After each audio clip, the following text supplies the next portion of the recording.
भारत माता की जय, वंदे मातरम। वीर महान शासक लचित बारफूकन की धरती के आप सभी वासी हैं, आप सबको मेरा सादर प्रणाम। मंच पर डॉक्टर गौरांग जी, गुरु प्रसाद जी और जिन लोगों को सम्मान मिला आज, ऐसे सभी लोग, प्रशांत जी, दिगंत गोस्वामी जी, राजू बरुआ जी, पद्मिनी हजारिका जी, आप सबको बहुत बहुत शुभकामनाएं। और ये कार्यक्रम का आयोजन करने के लिए मैं विश्व संवाद केंद्र को बहुत बहुत शुभकामनाएं देता हूं। और मुझे सबसे अच्छा ये लगा कि आज के सम्मान में भारत माता का एक चित्र दिया गया। ऐसा मैं इसलिए कह रहा हूं क्योंकि इतना लंबा अरसा हुआ मुझे पत्रकारिता में रहते हुए, करीब 35 साल हो गए मुझे जर्नलिज्म में। मुझे लगता है कि पत्रकारिता जो हम करते हैं, जो पत्रकार हैं, हम मीडिया कर्मी हैं, हमारी पत्रकारिता का एक ही ध्येय होना चाहिए कि कैसे हम भारत माँ के लिए कुछ कर सकें और भारत माँ के जो बेटे बेटियां हैं, यानी जो जनता है, उनके लिए हम कुछ कर सकें। यही हमारी पत्रकारिता का एकमात्र उद्देश्य, लक्ष्य होना चाहिए, सबसे पहले। इसके आगे पीछे कुछ नहीं।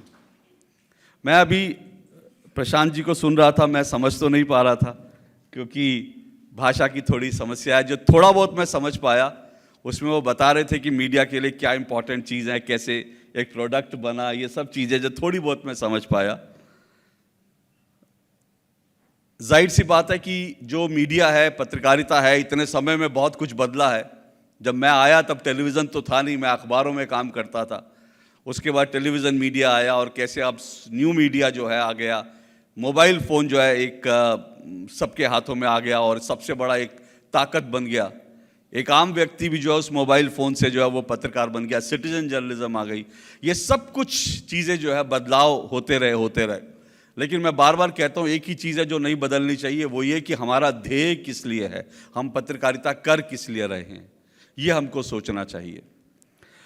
मैं आज इन सारे विषयों पर आऊँ, लेकिन उससे पहले आज जो ये कार्यक्रम आयोजन हुआ विश्व संवाद केंद्र से, मैंने पहले हाँ कर दी थी कि हाँ मैं आ जाऊँगा। मेरे लिए बड़ा चुनौतीपूर्ण था आज आना, क्योंकि आज आप जानते हैं दिल्ली में बहुत बड़ा एक कार्यक्रम है। दिल्ली में प्रधानमंत्री नरेंद्र मोदी तीसरी बार ओथ ले रहे हैं, शपथ ले रहे हैं। ऐसे समय में दिल्ली के किसी पत्रकार के लिए दिल्ली से निकलना बड़ा मुश्किल होता है। लेकिन ये चुनौती थी मेरे लिए, मुझे तय करना था क्या करूं। लेकिन मैंने यहाँ कमिट किया था, तो मुझे लगता है कि जो कमिटमेंट है उस पर खरा रहना बड़ा ज़रूरी है। तो मैं आज बहुत चुनौतियों के बीच से निकलकर यहाँ तक आया हूँ। थोड़ा मुश्किल था, लेकिन जब मैं चुनौतियों की बात कर रहा हूँ तो आज जो शपथ ले रहे हैं भारत के प्रधानमंत्री, उनके लिए भी हम जानते हैं कि बहुत सारी चुनौतियाँ अब हैं। जिस तरह का मैंडेट मिला है, जिस तरह से सरकार बनी है, उनके लिए भी नई तरह की चुनौतियाँ होंगी। जाहिर सी बात है कि एक सरकार के लिए चुनौती होनी चाहिए और वो सरकार के ऊपर है, देश के प्रधानमंत्री के ऊपर है, वो उन चुनौतियों से कैसे सामना करेंगे, क्या नहीं करेंगे। लेकिन मैं उन चुनौतियों की बात करूंगा जो देश के सामने हैं, क्योंकि एक नागरिक होने के नाते उन चुनौतियों को समझना, उन चुनौतियों के लिए तैयार रहना, ये हमारी जिम्मेदारी है।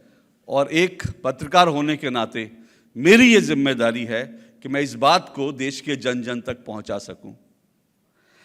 देखिए, इस देश में मैं अगर इन चुनावों की बात करूं, इन चुनाव के बाद की कुछ तस्वीरें भी आपको बताऊंगा। लेकिन देखिए क्या है ना कि देश में इस चुनाव को लेकर एक सबसे बड़ी जो चीज सामने आई वो ये आई कि इस चुनाव को लेकर जो चुनाव परिणाम आए, उसमें सबसे बड़ी खास बात यह है कि हर पॉलिटिकल पार्टी खुश है, सब लोग खुश हैं, सबको लगता है हमें कुछ ना कुछ मिल गया। सबके सामने चुनौतियां भी है, लेकिन सब लोग खुश भी हैं।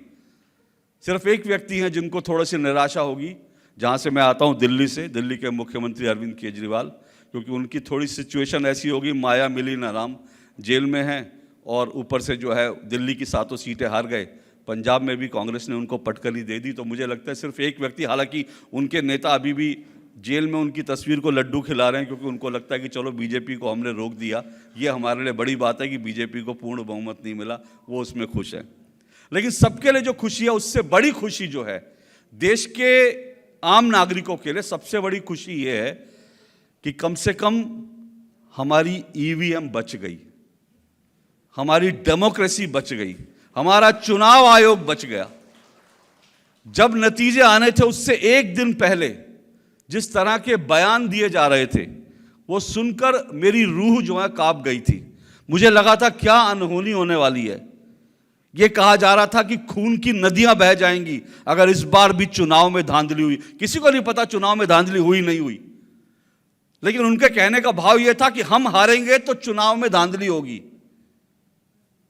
तो सबने इस तरह के बयान दिए कि खून की नदियां बह जाएंगी, सर पर कफन बांध कर निकलेंगे। एक कैंडिडेट ने यह तक कह दिया था कि या तो मैं जिंदा रहूंगा या जो रिटर्निंग ऑफिसर है वो जिंदा जाएगा अगर ये नतीजे मेरे खिलाफ गए तो। क्या इस देश में किस तरह की बयानबाजी दी जा रही थी? ये सब क्या है? ये सब इस देश में एक अलग तरह का माहौल बनाने की कोशिश हो रही है, जैसे इस देश में तो सारे चुनाव जो हैं वो ईवीएम रिग करके ही जीते जाते हैं। इस देश में चुनाव आयोग जो है वो कठपुतली बन गया, वो कुछ करता ही नहीं। ये सब इस देश में फैलाए जा रहे फेक नैरेटिव्स हैं। मैं फेक नैरेटिव्स की बात इसलिए कर रहा हूं क्योंकि मैं एक पत्रकार होने के नाते मुझे लगता है इस समय देश के सामने सबसे बड़ी चुनौती फेक नैरेटिव्स से लड़ने की है।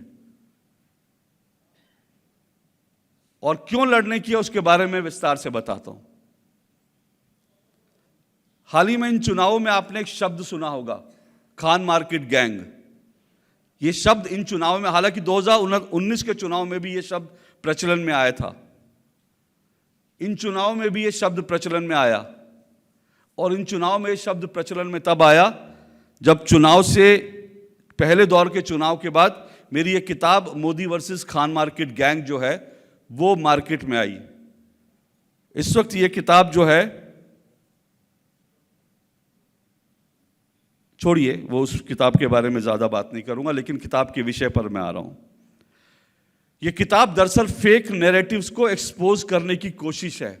और मैं मानता हूं, मैं फिर कह रहा हूं, इस देश में सबसे बड़ी जो लड़ाई है जो हमको आने वाले दिनों में लड़नी है वो फेक नैरेटिव से लड़ने की है, एक आम भारतीय को। मैं मानता हूं कि देश में राजनीतिक पार्टियां आती हैं जाती हैं, चुनाव होते हैं, उससे हमें कोई फर्क नहीं पड़ना चाहिए। आज एक सरकार है, कल को दूसरी सरकार होगी।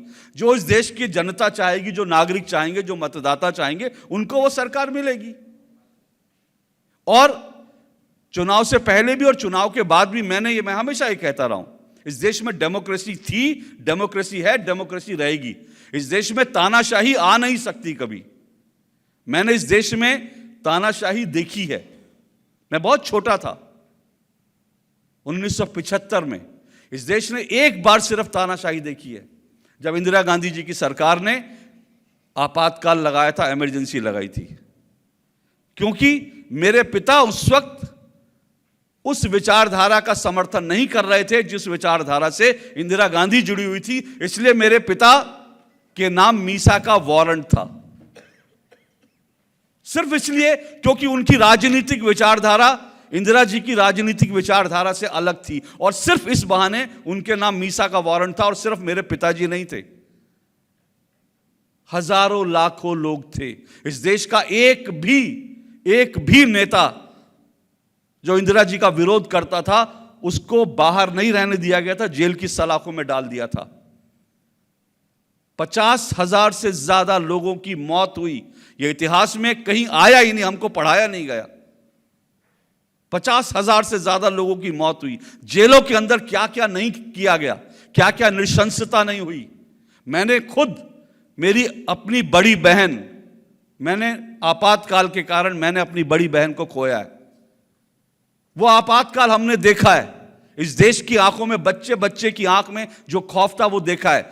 लेकिन उस आपातकाल से इस देश की जनता ने जो लड़ाई लड़ी, मैं मानता हूं उसके बाद इस देश में आपातकाल लगाने की हिम्मत किसी शासक में नहीं है, क्योंकि हमारे डीएनए में नहीं है। हमारे डीएनए में डेमोक्रेसी है। हमारे ऊपर कोई तानाशाह शासक नहीं कर सकता। हमारे डीएनए में डेमोक्रेसी है। लेकिन उसके बावजूद इस देश में क्या क्या नैरेटिव नहीं चले। और मैं फिर कह रहा हूं, डेमोक्रेटिक तरीके से किसी भी पॉलिटिकल पार्टी को, किसी भी प्रधानमंत्री को सत्ता से हटाने का पूरा अधिकार है, डेमोक्रेटिक तरीके से लोगों का मत लेकर, लोगों तक अपनी बात पहुंचाकर। लेकिन फेक नैरेटिव से नहीं होना चाहिए। लेकिन दुर्भाग्य से इस चुनाव में फेक नैरेटिव से पूरा चुनाव लड़ा गया। पूरा चुनाव फेक नैरेटिव से लड़ा गया है और एक एक करके वो नैरेटिव एक्सपोज हो रहे हैं। मैं राजनीतिक वादों की बात नहीं कर रहा, मैं उन गारंटी कार्ड की बात नहीं कर रहा कि जो गारंटी कार्ड लेकर आज देश भर में महिलाएं जो हैं वो कांग्रेस मुख्यालय पहुंच रही हैं, कह रही हैं कि भाई हमको गारंटी दी थी कि हमारे अकाउंट में खटाखट 8,500 रुपए आएंगे, वो 8,500 रुपए का है। मैं उस गारंटी, वो तो एक राजनीतिक वादा था और उसके लिए जो भी लोग जिम्मेदार हैं उसके ऊपर एक राजनीतिक लड़ाई चलेगी। मैं राजनीति से इतर कुछ बहुत अहम मुद्दों की बात कर रहा हूं। अब मैं आपको इस देश की कुछ तस्वीरें बताता हूं जो आज इन दिनों खबरों में आ रही हैं। तस्वीर नंबर 1, तमिलनाडु में अन्नामलाई नाम का एक किसान का बेटा, एक गरीब परिवार का ऐसा व्यक्ति जो आईपीएस अधिकारी बना। छोड़ दीजिए उसकी पॉलिटिकल पार्टी क्या है। हर पॉलिटिकल पार्टी में जो जमीन से जुड़ा नेता, जो जनता के बीच में रहकर आए, जो जनता के लिए काम करे, उसका सम्मान होना चाहिए हर पॉलिटिकल पार्टी के नेता का। लेकिन अन्नामलाई चुनाव हार गए और वहां पर डीएमके ने क्या किया, डीएमके ने एक बकरी के बच्चे को गले में अन्नामलाई की फोटो डाली, उस बकरी के बच्चे का जुलूस निकाला, अपने पार्टी मुख्यालय गए, अन्नामलाई की तस्वीर रखी सामने और बकरी के बच्चे का सर धड़ से अलग कर दिया, खून खून।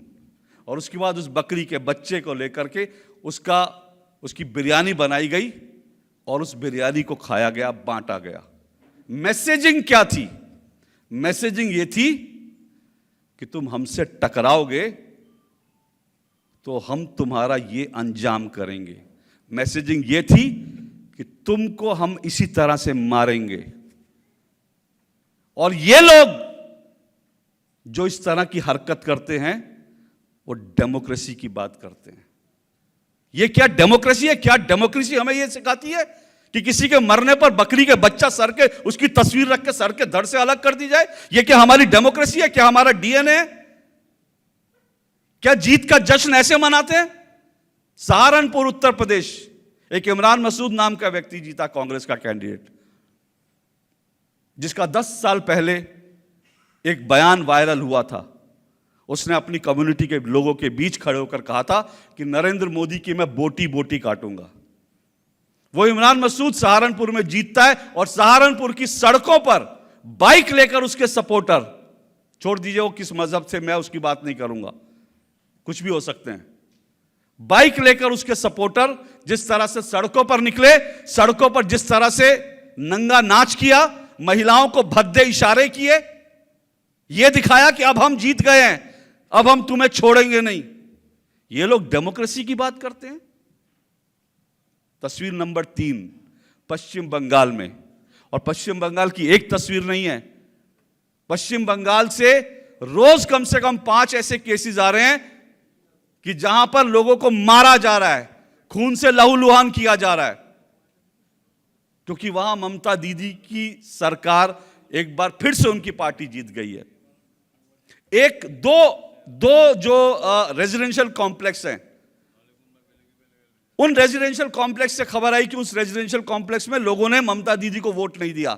एक रेजिडेंशियल कॉम्प्लेक्स में 150 गुंडे पहुंचते हैं और उस रेजिडेंशियल कॉम्प्लेक्स के लोगों को धमकाया जाता है। उस रेजिडेंशियल कॉम्प्लेक्स में जाके लोगों को कहा जाता है तुमने ममता दीदी को वोट नहीं दिया, भुगतने के लिए तैयार रहो। एक रेजिडेंशियल कॉम्प्लेक्स के बाहर जाकर पूरी कॉलोनी का कचरा उस रेजिडेंशियल कॉम्प्लेक्स के बाहर जो है डाल दिया जाता है कि तुम्हारी यही सजा, तुम कूड़े में रहो।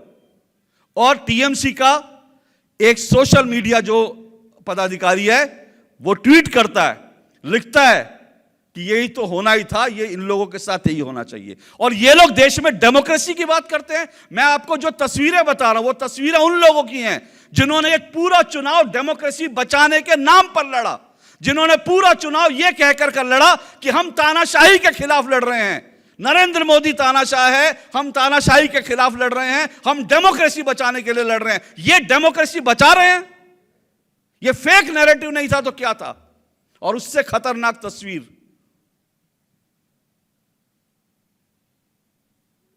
चंडीगढ़ एयरपोर्ट पर भारत की एक चुनी हुई सांसद को एक सीआईएसएफ की कांस्टेबल थप्पड़ मारती है,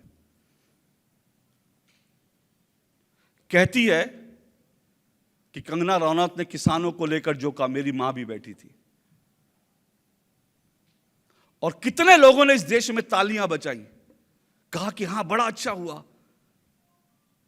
एक विशाल डडलानी नाम का एक व्यक्ति है, वो कहता है कि मैं इस लेडी को अगर नौकरी जाएगी तो मैं इसको जिंदगी भर नौकरी पर रखूंगा।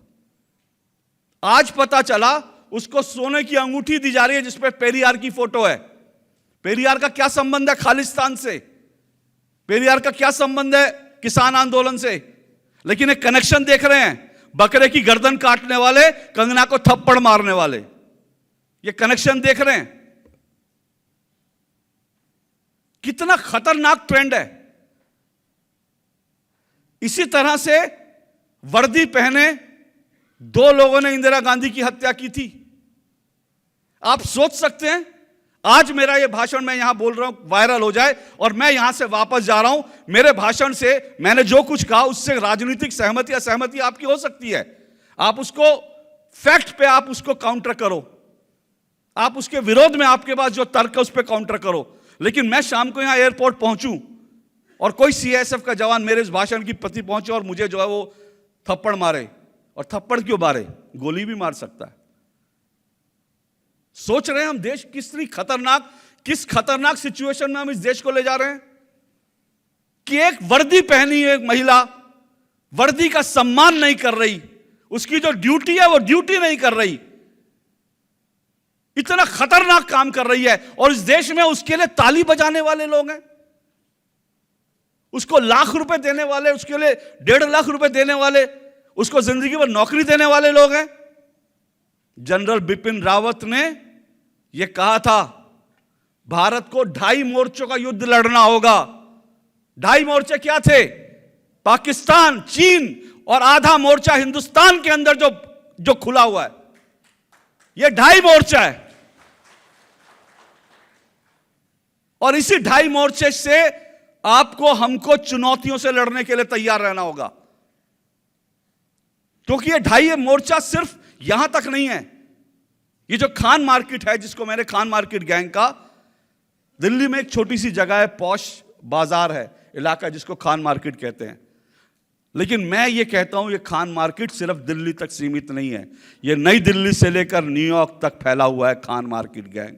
और ये खान मार्केट गैंग क्या है? ये खान मार्केट गैंग वो है जो भारत के खिलाफ फेक नैरेटिव बढ़ाता है, जो भारत के खिलाफ फेक नैरेटिव बनाता है। टाइम मैगजीन ने, और जब मैं कहता हूं कि नई दिल्ली से न्यूयॉर्क तक, तो इसमें बीबीसी भी है, इसके अंदर टाइम मैगजीन है, इसके अंदर न्यूयॉर्क टाइम्स है, इसके अंदर वॉशिंगटन पोस्ट है। ये सब दुनिया के खान मार्केट गैंग है। इसके अंदर जॉर्ज सोरोस है, जिसने अपना पूरा पैसा लगा दिया इस चुनाव में, जिसने कहा कि मैं भारत के चुनाव को प्रभावित करने के लिए अपनी तिजोरियां खोल दूंगा। अरे हम हिंदुस्तान के लोग हैं, हम फैसला करेंगे जिसको हमें सत्ता में चाहिए नहीं चाहिए। नरेंद्र मोदी अगर इस देश में अच्छा शासन नहीं देंगे तो इस देश की जनता इतनी समझदार है कि कल को उठाकर उनको कूड़ेदान में फेंक देगी। ये इस देश के लोगों की समझ है। लेकिन तुम कौन होते हो यह बताने वाले, पैसे से हिंदुस्तान के चुनाव को प्रभावित करने वाले? तुमको यह अधिकार किसने दिया कि तुम अपनी तिजोरी खोलकर हिंदुस्तान के मतदाताओं को प्रभावित करने की कोशिश करो, और वो भी झूठ के आधार पर? अगर एक बार आप सच बोलते तब भी समझ में आता, आप सच्ची चीजें लाइए रखिए देश के बीच, वो भी समझ में आता। आप झूठ परोस रहे हो, एक नहीं सैकड़ों झूठ, हजारों झूठ।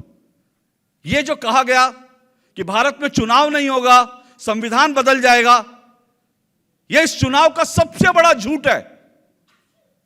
मैंने इसके ऊपर रिसर्च की तो मैंने देखा 2019 में भी यही बयान दिए गए थे।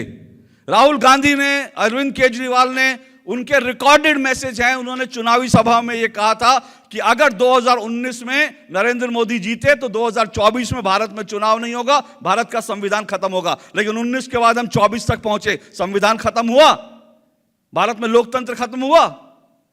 जिस ईवीएम को लेकर लगातार बदनाम करने की कोशिश होती है, आपको मालूम है, एक नहीं, दो नहीं, तीन नहीं, चार नहीं, पांच नहीं, छह नहीं, सात नहीं, आठ नहीं, नौ नहीं, 10 नहीं, 41 बार देश की अदालतों में ईवीएम को लेकर के चुनौती दी गई है। 41 बार ये विपक्षी लेकर गए हैं कि ईवीएम खराब है, ईवीएम में गड़बड़ हो सकती है, और 41 बार देश की अदालतों ने यह कहा कि आप हर बार आरोप लेकर आते हो, आपके पास कोई सबूत नहीं है, कोई ठोस जानकारी नहीं है जिसके आधार पर आप ये आरोप लगा रहे हो। सोचिए, 41 बार देश की अदालतों से मुंह की खाने के बाद 42वीं बार भी यही वही नैरेटिव चलाने के लिए तैयार थे। क्यों? क्योंकि हम लोग जो है ना, हम लोग अनअवेयर हैं, हम लोगों को सच्चाई नहीं मालूम होती। ये जो पूरा कंगना का प्रकरण हुआ, इसमें एक बड़ा मुद्दा क्या था? किसान आंदोलन। किसान आंदोलन में किसान थे, इसमें कोई दो राय नहीं है, लेकिन बार बार यह कहा जाता है कि किसानों को खालिस्तानी कहा गया। बिल्कुल किसी ने किसान को खालिस्तानी नहीं कहा, लेकिन खालिस्तानियों को खालिस्तानी कहा। क्या इस आंदोलन के बीच में जो AK-47 और भिंडरा वाले की तस्वीर पहनकर आते हैं, क्या उनको मैं खालिस्तानी नहीं कहूं? जो इस आंदोलन में भारत को तोड़ने की बात कर रहे थे, क्या मैं उनको देशद्रोही ना कहूं? क्या कहूं उनको? और फिर इस देश का सबसे बड़ा झूठ जो यह कहा गया, 700 किसानों की मौत हुई, 700 किसान मार दिए गए। इस देश का सबसे बड़ा झूठ है। क्या आपने एक बार भी सुना कि जब आंदोलनकारी किसान बैठे थे तो उनके ऊपर फायरिंग हुई? क्या आपने एक बार भी सुना कि उनके ऊपर लाठीचार्ज हुई? मैं किसान आंदोलन पार्ट 2 की बात नहीं कर रहा हूं, जो अब चुनाव से पहले शुरू हो रहा था, उसमें सरकार ने जरूर बल प्रयोग किया। मैं किसान आंदोलन पार्ट 1 की बात कर रहा हूं, जिसमें कहा गया 700 किसान मरे।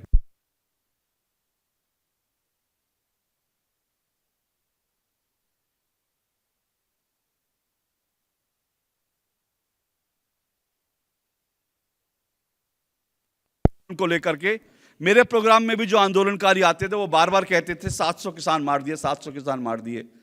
एक दिन मैंने एक ऐसी किसान नेता से कहा, मैंने कहा सर आपके पास 700 किसानों की लिस्ट तो होगी? उन्होंने कहा हाँ है। मैंने कहा मुझे दीजिएगा। उन्होंने मुझे, मेरा प्रोग्राम खत्म हुआ, उन्होंने मुझे वो 700 किसानों की लिस्ट मुझे भेज दी। उसके बाद मैंने उस लिस्ट को पढ़ना शुरू किया, स्टडी करना शुरू किया। इतने मोटी लिस्ट है, 700 किसान हैं तो इतनी मोटी लिस्ट है वो। मैंने एक एक पन्ना जो है डाउनलोड किया, उसके प्रिंट निकाले, उसको पढ़ना शुरू किया। मैं क्यों कह रहा हूं ये झूठ है? एक भी किसान पुलिस की लाठी से नहीं मरा, एक भी किसान पुलिस की गोली से नहीं मरा। तो सवाल यह है 700 किसान कैसे मरे और कैसे मरे उस पर आऊं, उससे पहले एक और बात बता देता हूं। इस 700 किसानों की लिस्ट में एक किसान 2 साल का बच्चा भी है जो रोड एक्सीडेंट में मर गया था। 2 साल का बच्चा जो एक रोड एक्सीडेंट में मरा, वो भी 700 किसानों की लिस्ट में था। 12वीं में पढ़ने वाला एक स्टूडेंट जिसकी मौत बाइक एक्सीडेंट में हो गई, वो भी इस लिस्ट में शामिल था। तो सवाल यह कि किसान कहां थे? 700 किसान कौन है? दरअसल इसकी आप पूरी पड़ताल करेंगे। जब मैंने पूरी पड़ताल की और इसका मैंने पूरा इनकी लिस्ट लेकर मैंने इस किताब में छापी है। उनकी जो लिस्ट है उस लिस्ट से मैंने केस स्टडी उठाए हैं। वो कौन कौन लोग हैं जिनकी डेथ हुई। कोई निमोनिया से किसी की डेथ हुई, किसी की हार्ट अटैक से हुई, किसी की रोड एक्सीडेंट में हुई। 80% जो लिस्ट में नाम है उनमें से 80% किसान किसी ना किसी बीमारी की वजह से उनकी डेथ हुई है।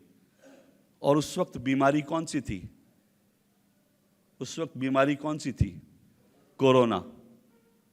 उस वक्त पूरे हिंदुस्तान में कोरोना फैली थी। और इसी किताब में मैंने वो स्टेटमेंट, वो अखबार की कतरनें भी लगाई हैं जब इन नेताओं ने कहा था कोरोना नाम की कोई बीमारी नहीं है, यह हमारे आंदोलन को खत्म करने के लिए यह सरकार झूठ फैला रही है, कोई कोरोना नाम की बीमारी है ही नहीं। और उन्होंने एक भी कोरोना के जो प्रोटोकॉल थे उनका पालन नहीं किया। और हुआ क्या? उन्होंने किसानों ने इन्होंने लिस्ट में क्या दिखाया कि कोई व्यक्ति लुधियाना में, कोई भटिंडा में, कोई जो है फिरोजपुर में, वो अपने गांव में इसकी डेथ हुई है। लेकिन इस लिस्ट में बड़ी चालाकी के साथ क्या दिखाया, उन्होंने लिखा कि 2 दिन पहले ये किसान आंदोलन में शामिल हुए थे, 2 दिन पहले उसके बाद यहां से गांव गए, गांव में कोई बीमारी हुई और उसके बाद इनकी डेथ हो गई, तो जिम्मा सरकार के ऊपर डाल दिया कि सरकार ने 700 किसान मार दिए। ऐसे 80% किसान हैं जिनकी मृत्यु अपने गांव में हुई, अपने घर में हुई, किसी रोड एक्सीडेंट में हुई, किसी बीमारी के कारण हुई, और वो 700 लोगों की लिस्ट तैयार कर दी। यह इस देश का सबसे बड़ा झूठ है। इस देश में इसी तरह से फेक नैरेटिव बनाए जा रहे हैं। अब सवाल यह है, आज जो कुछ हो रहा है देश में, क्या किसी अखबार में, किसी इंटरनेशनल मीडिया में आपने खबर देखी कि पश्चिम बंगाल में अगर राजनीतिक विरोधियों पर हमले हो रहे हैं तो किसी खबर में आपने देखा जिसमें लिखा हो कि ममता बनर्जी की तानाशाही है? किसी अखबार ने नहीं लिखा। बंगाल के किसी अखबार की तो हिम्मत नहीं है छाप दे। बंगाल का एक क्रांतिकारी अखबार है टेलीग्राफ। वो टेलीग्राफ उत्तर प्रदेश में देता, उत्तर प्रदेश के बारे में खबर देता है कि उत्तर प्रदेश में बड़ी दंगाई हो रही है, लेकिन बंगाल के बारे में लिखते हुए उनकी नानी मर जाती है। ममता दीदी के बारे में लिखने का साहस नहीं है उनमें। रोज वहां ऐसा हो रहा है। राजनीतिक विरोधियों पर पश्चिम बंगाल में विधानसभा चुनाव हुए, उसके बाद राजनीतिक महिला विरोधियों के बलात्कार किए गए। उन बलात्कार की रिपोर्ट पुलिस ने लिखने से मना कर दिया। हाई कोर्ट में जब मामला गया तब हाई कोर्ट ने कहा कि ये रिपोर्ट लिखो, और आज वो रिपोर्ट, कई सारे मामले जो हैं, सोचिए एक 70 साल की दादी का उसके बच्चे के सामने बलात्कार किया गया विधानसभा चुनाव के बाद। क्या इतनी बेहयाई, इतनी शर्मिंदगी, ऐसी तानाशाही आपने कहीं देखी है? सिर्फ बंगाल में होती है। लेकिन बंगाल को टाइम मैगजीन, बीबीसी नहीं कहता कि तानाशाही है, न्यूयॉर्क टाइम्स, वॉशिंगटन पोस्ट नहीं कहता। वो दिल्ली को लेकर के कहता है कि दिल्ली में तानाशाही है। अभी टाइम मैगजीन ने एक आर्टिकल छापा कि नरेंद्र मोदी 3.0 आने का मतलब है कि भारत में मुसलमानों का रहना और खतरनाक हो जाएगा, भारत में मुसलमानों के लिए और मुश्किल हो जाएगी। क्या भारत का मुसलमान असुरक्षित है? सबसे बड़ा सवाल है कि इन 10 सालों में अगर भारत का मुसलमान असुरक्षित होता तो क्या एक भी मुसलमान ने हिंदुस्तान को छोड़ा है? एक भी मुसलमान ने क्या पलायन किया है? पाकिस्तान से रोज पलायन हो रहा है, लेकिन क्या एक भी मुसलमान ने हिंदुस्तान को छोड़ा है? एक और सबसे बड़ा झूठ आपको बताता हूं। हम लोग क्या है, हम लोग भूल जाते हैं। हम लोगों की याददाश्त क्या, हम लोग 1 महीने बाद ही भूल जाते हैं दूसरी चीज में। कोई नई फिल्म आ गई, कोई नया सिनेमा आ गया, नया नाटक आ गया, कोई नई राजनीतिक खबर आ गई, उसके बाद हम बहुत जल्दी 1 महीने पुरानी खबर भूल जाते हैं। आज मैं आपको याद दिलाता हूं इस देश में कैसे कैसे झूठ बोले गए जब नागरिकता संशोधन कानून यानी सीए लागू हुआ। इस देश में यह कहा गया, और मैं ये बता रहा हूं, इसका भी मैंने पूरा संकलन इस किताब में किया है। इस देश में यह कहा गया कि नागरिकता संशोधन कानून सीएए लागू हुआ तो भारत हिंदू राष्ट्र बन जाएगा। यह कहा गया कि अगर नागरिकता संशोधन लागू हुआ तो भारत में मुसलमान सुरक्षित नहीं रह पाएगा, भारत का मुसलमान दूसरे दर्जे का नागरिक बन जाएगा। सीएए लागू हुआ तो भारत का मुसलमान टोपी नहीं पहन पाएगा, दाढ़ी नहीं रख पाएगा, महिलाएं बुर्का नहीं पहन पाएंगी। यह कहा गया कि भारत में डिटेंशन सेंटर बना दिए जाएंगे। लेकिन आज नागरिकता संशोधन कानून भारत में लागू हो चुका है। 300 से ज्यादा लोगों को, 300 से ज्यादा प्रताड़ित हिंदू, ईसाई, बौद्धों को भारत की नागरिकता दी जा चुकी है, लेकिन एक मुसलमान की नागरिकता नहीं गई, एक डिटेंशन सेंटर नहीं हुआ, एक मुसलमान को यह नहीं कहा गया कि वो टोपी नहीं पहने, कि एक महिला को यह नहीं कहा गया बुर्का ना पहने। लेकिन हम कितनी आसानी से भूल गए। उन्होंने हमारे जहर बोया, और आज हम क्या ये कैसे भूल सकते हैं कि जब ये नागरिकता संशोधन कानून सीए लागू हुआ था तो मेरी जहां से मैं आता हूं, दिल्ली में एक शाहीन बाग बनाया गया था। 100 दिनों तक शाहीन बाग में लोगों का आना जाना बंद कर दिया गया था। भारत के खिलाफ एक मुहिम चलाई गई थी। इंटरनेशनल मीडिया को बुला करके यह कहा गया था कि भारत में मुसलमान सुरक्षित नहीं है। पूरी दुनिया के मीडिया ने छापा, भारत में मुसलमान सुरक्षित नहीं है। और सीए में यह कहा गया, हमें चाहिए आजादी, जिन्ना वाली आजादी। और उस जगह को, उस शाहीन बाग को प्रतिरोध और डेमोक्रेसी का बताया गया कि वो प्रतीक है। जिन्ना की आजादी चाहिए। जब सीए का देश में आंदोलन चल रहा था तब ये नारे लगे, हिंदू तेरी कब्र खुदेगी, हिंदू तेरी कब्र खुदेगी, ये नारे लगे सीए में। और उसको डेमोक्रेटिक आंदोलन कहा गया, उसको कंक्लूसिव आंदोलन कहा गया। इतना बड़ा झूठ। देश की राजधानी दिल्ली में दंगे हुए, 60 लोगों की जान गई। क्या आज जो लोगों ने सीए के खिलाफ षड्यंत्र चलाया, क्या आज उन लोगों के ऊपर देशद्रोह का मुकदमा नहीं चलना चाहिए जो इतना बड़ा झूठ बोल गए? और आज भी सुरक्षित है हिंदुस्तान में, और फिर कहते हैं कि भारत सुरक्षित नहीं, देश नहीं है, भारत में डर लगता है। जिस वक्त राम मंदिर का प्राण प्रतिष्ठा हो रहा था, हम फिर भूल जाते हैं, हम सवाल भी नहीं करते। जिस वक्त राम मंदिर की प्राण प्रतिष्ठा हो रही थी, एक भारत के जम्मू कश्मीर का गवर्नर रह चुका है, उसका नाम है झूठपाल मलिक। उस झूठपाल मलिक ने कहा कि 22 तारीख को जब राम मंदिर की प्राण प्रतिष्ठा होगी, अयोध्या में बम फूटेगा और बीजेपी उसी आधार पर चुनाव जीतेगी। बीजेपी चुनाव जीतने के लिए बम फुड़वाएगी। संजय राउत ने, प्रशांत भूषण ने कहा, या तो बम फूटेगा या फिर अयोध्या जैसा, गोधरा जैसा कोई कांड किया जाएगा और पूरा चुनाव उस मुद्दे पर लड़ा जाएगा। आज 22 तारीख से लेकर हम यहां पर हैं, 22 जनवरी से लेकर आज हम जून में आ गए। एक बम फूटा, एक गोधरा जैसा इंसिडेंट हुआ, अयोध्या में लोग शांति से जा रहे हैं, लाखों लोग जा रहे हैं।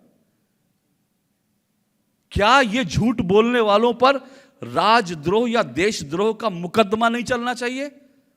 लेकिन छोड़ दीजिए मुकदमा, हो सकता है भारत का कानून भारत में इतनी आजादी देता है, कोई कुछ भी बोले, लेकिन क्या हम लोग भूल जाएं इन सब चीजों को?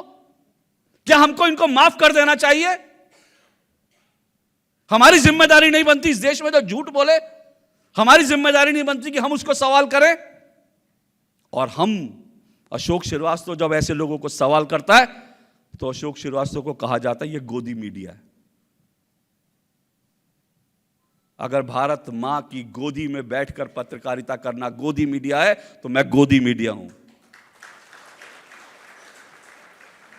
मैं किसी सरकार की गोदी में नहीं बैठा, मैं सरकार से सवाल करूंगा, लेकिन मेरे देश के खिलाफ जो बोलेगा, मेरे देश के खिलाफ जो पत्रकार लिखेगा, मैं उससे सवाल करूंगा, फिर चाहे वो बीबीसी हो, न्यूयॉर्क टाइम्स हो, वॉशिंगटन पोस्ट हो, टाइम मैगजीन हो। क्या मैं बीबीसी से सवाल नहीं पूछूं कि तुमने एक देश में, इस देश में फेक नैरेटिव चलाया? जब तुम्हारे यहां इनकम टैक्स का सर्वे हुआ था, तुमने भारत के विपक्ष की गोदी में बैठकर कहा कि भारत में पत्रकारिता पर हमला हो रहा है। हम फिर भूल गए। हमने, किसी ने क्या ये देखने की कोशिश की, जानने की कोशिश की कि वो जो बीबीसी के ऊपर जो सर्वे हुआ था उसका परिणाम क्या हुआ, अंतिम परिणाम क्या हुआ?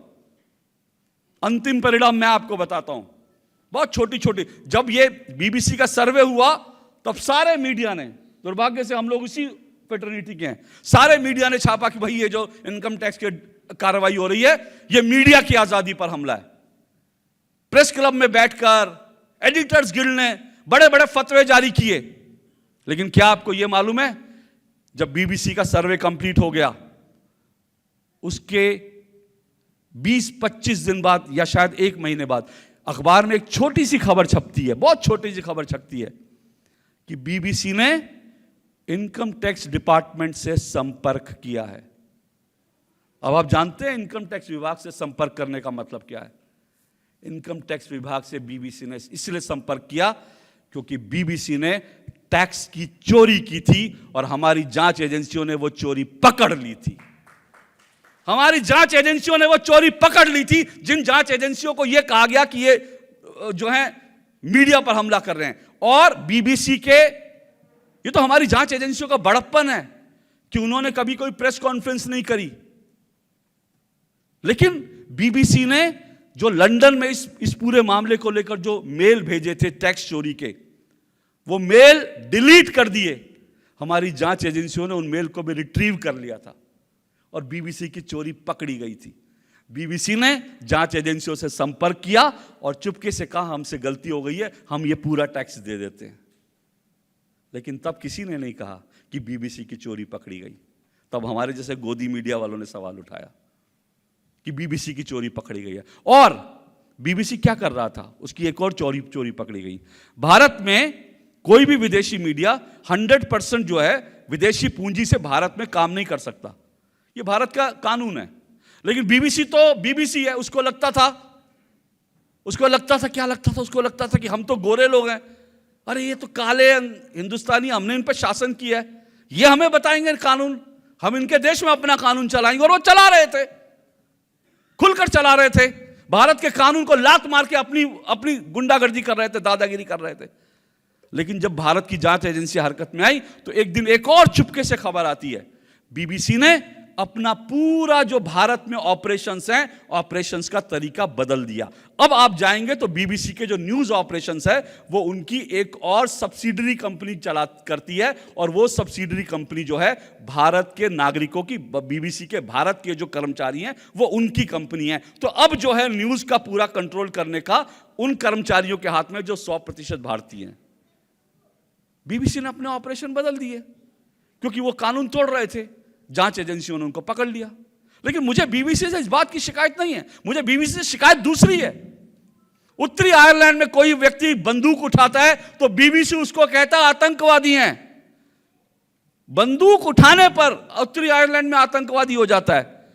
और हमारे कश्मीर में कोई निर्दोष मां बहनों बच्चों को मार दे तो बीबीसी कहता है ये गनमैन है, ये गनमैन है, आतंकवादी नहीं कहता उसको।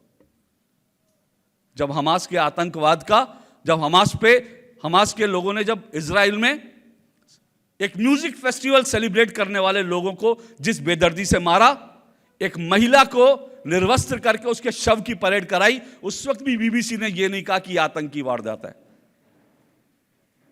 और उसके बाद बीबीसी के कई पत्रकारों ने बीबीसी की नौकरी छोड़ दी, कहा जब आतंकवाद को आतंकवाद नहीं कह सकते तो हम इस जगह पे काम नहीं करेंगे। लेकिन उस बीबीसी को हमारे यहां ऐसे दिखाया जाता है जैसे पत्रकारिता का मतलब मठाधीश वही है। ये सारे इनके फेक नैरेटिव्स को समझने की जरूरत है। भारत में ये जो इस किताब में मैंने एक और चीज करी है, ज्यादा नहीं बोलूंगा, मुझे लगता है थोड़ा ज्यादा बोल रहा हूं, लेकिन मैं भावुक हो जाता हूं, भावनाओं में बह जाता हूं कई बार। लेकिन मेरे भारत पर कैसे हमला कर रहे हैं ये लोग? अचानक से एक दिन कोई दुनिया की एजेंसी आती है और वो ये कहती है कि भारत में जो डेमोक्रेसी है वो पाकिस्तान से भी गई बीती है। हमारी रैंकिंग कर देते हैं वो लोग कि भारत की डेमोक्रेसी रैंकिंग 170वें नंबर पर है और पाकिस्तान जो है भारत से अच्छा डेमोक्रेटिक देश है। एक जांच एजेंसी आती है, वो कहती है कि अफगानिस्तान में पत्रकारिता ज्यादा आजाद है, भारत में पत्रकार ज्यादा गुलाम है। तमाशा बना रखा है आप लोगों ने, तमाशा बना रखा है कि भारत में डेमोक्रेसी नहीं है, भारत में मीडिया आजाद नहीं है, वो भी अफगानिस्तान से नीचे। भारत पाकिस्तान से भूखा देश है। बताइए, वो पाकिस्तान जहां आटे की बोरी के लिए दंगे हो रहे हैं, खून हो रहा है, चाकू मार रहे हैं, वो पाकिस्तान भारत पाकिस्तान से भी ज्यादा भूखा देश है। ये सर्वे कहां से आते हैं, कौन लोग बनाते हैं, ये भारत को बदनाम करने वाली कौन सी ताकतें हैं? और हमारा मीडिया उनकी हेडलाइंस छापता है कि हां जी हम तो मीडिया इंडेक्स में पिछड़ गए जी, हम तो डेमोक्रेसी इंडेक्स में पिछड़ गए जी। हमारा मीडिया खबर छाप देता है, ये जांचे बिना, ये पड़ताल किए बिना कि इसका सोर्स क्या है। मैं आपको बताता हूं इनका सोर्स क्या है। आप जाइए जरा इनकी वेबसाइट पे जाइए। जब मैंने इस किताब को लिखने के लिए इनकी वेबसाइट खंगालनी शुरू करी तो जानते हैं ये जितनी एजेंसी सर्वे करने वाली एजेंसी हैं, इनकी अपनी वेबसाइट पर भारत का नक्शा काट के दिखाते हैं। कश्मीर इनको भारत की आंखों में चुभता है, ये कश्मीर को भारत का हिस्सा नहीं मानते और भारत को बताते हैं कि भारत में डेमोक्रेसी नहीं है। जो व्यक्ति, जो संस्था कश्मीर को भारत का हिस्सा ही नहीं मानती, मैं मानता हूं वो बायस्ड है, वो फर्जी है, वो झूठी है। क्या हमें ऐसी एजेंसी को चैलेंज नहीं करना चाहिए, चुनौती नहीं देनी चाहिए कि तुम्हारी हिम्मत कैसी हो, भारत का नक्शा काट के दिखा रहे हो और हमको डेमोक्रेसी बता रहे हो। ये तो डेमोक्रेसी बताने वाली वी-डैम एक सर्वे आया, उसमें आप सोचिए वो देश जहां आज भी राजशाही है, जिन देशों में आज भी राजा सबसे ऊपर है, उन देशों को डेमोक्रेसी के इंडेक्स में भारत से ऊपर दिखाया। कमाल है भाई, मतलब इतनी बड़ी चोरी। मैंने सब चीजों की पड़ताल करी और इसलिए मैं आपसे निवेदन करने आया हूं। और मैं आपको यह भी बता रहा हूं, मैं पत्रकार हूं, मेरा काम पत्रकारिता है, लेकिन मुझे लगता है कि अब मैं, और आपको यह भी बता दूं आज मैं किस लिए आया। मैंने आपको कहा आज आना मुश्किल था, लेकिन मैंने खुद से यह तय किया है कि मेरा काम सिर्फ किताब लिखकर या मेरा काम सिर्फ टेलीविजन प्रोग्राम करके खत्म हो जाना नहीं है। मैंने खुद से तय किया है कि मैं इन विषयों को लेकर देश भर में जाऊंगा, मेरे से जो बन सकता है। क्योंकि एक पत्रकार का काम सिर्फ इतना नहीं है कि मैं टेलीविजन में, मेरा टेलीविजन चैनल में मैं ऐसे रोज एक्सपोज करता हूं, लेकिन आप लोग, जाहिर सी बात है, आप लोग असमिया चैनल देखते होंगे, मेरे प्रोग्राम नहीं देखते होंगे, आप लोग मेरी किताब भी शायद नहीं पढ़ेंगे क्योंकि आपको हिंदी में दिक्कत होती है। तो उससे बेहतर है कि मैं लोगों के बीच जाऊं। मैंने अपने लिए यह तय किया है, क्योंकि मुझे इन भारत के खिलाफ जो ताकतें सक्रिय हैं, मुझे इनसे लड़ना है। और क्योंकि मुझे लगता है पत्रकार का काम सिर्फ वो नहीं है, अब हमको नारद मुनि की भूमिका निभानी पड़ेगी।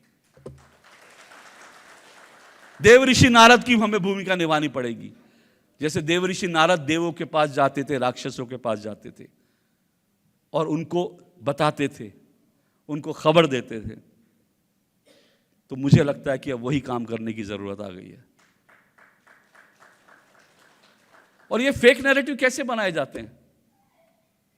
देव ऋषि नारद एक खान मार्केट गैंग बॉलीवुड में भी है। बॉलीवुड में फिल्में देख लीजिए, देव ऋषि नारद को चुगली करने वाले व्यक्ति के तौर पर देव ऋषि नारद को भारत के सिनेमा ने, पुरानी फिल्में देख लीजिए, ऐसे लगेगा जैसे मैं तो खुद जानता हूं, मैं खुद इसका शिकार हूं। बचपन से मैं, जब मुझे लगता था अरे नारद जी आ गए मतलब अब ये चुगली करेंगे, हम तो यही समझते थे, क्योंकि हम फिल्में देखकर, हमें उस समय पता नहीं था, हम लोग को ज्यादा जानकारी नहीं थी और हमको लगता था देव ऋषि नारद तो चुगली अलग। लेकिन देव ऋषि नारद चुगली नहीं लगाते थे, उनको मालूम था इंफॉर्मेशन की कीमत क्या है, उनको मालूम था सही इंफॉर्मेशन को सही जगह पहुंचाए तो उससे क्या इंपैक्ट पड़ेगा। इसलिए देव ऋषि नारद सही जानकारी को सही जगह पहुंचाते थे। वो देश के पहले पत्रकार थे, दुनिया के पहले पत्रकार थे, और उन दुनिया के पहले पत्रकार देव ऋषि नारद को मैं प्रणाम करते हुए अपनी जिम्मेदारी उठाने के लिए आज आया हूं। और आज एक और मेरे लिए बड़ा खास दिन था। आज मुझे डीडी न्यूज में 22 साल पूरे हो गए। आज मुझे 22 साल पूरे हुए और आज मुझे दिन एंकरिंग करनी चाहिए थी, क्योंकि आज देश के लिए बड़ा दिन है। लेकिन मुझे लगता है अब सिर्फ स्टूडियो में बैठने से काम नहीं होगा, बाहर निकलना होगा, लोगों को जागरूक करना होगा। लेकिन मैं आपसे सिर्फ इतना कह रहा हूं, मैंने आपको जो बातें कही हैं उसको आप सत्य की कसौटी पर कसिएगा। अगर मैंने कोई चीज झूठ कही है तो आप मुझे जरूर चैलेंज कीजिएगा, आप मुझे बताइएगा कि मैंने झूठ बोला। उसके बाद मैं आपको, अगर आपको लगे कि मेरा सच अर्ध सत्य है, मैंने कोई चीज जानकारी आपसे छुपाई है, तो मुझे जरूर बताइएगा। फिर मैं आपको और सच में और ज़्यादा गहराई में जाके पड़ताल करूंगा।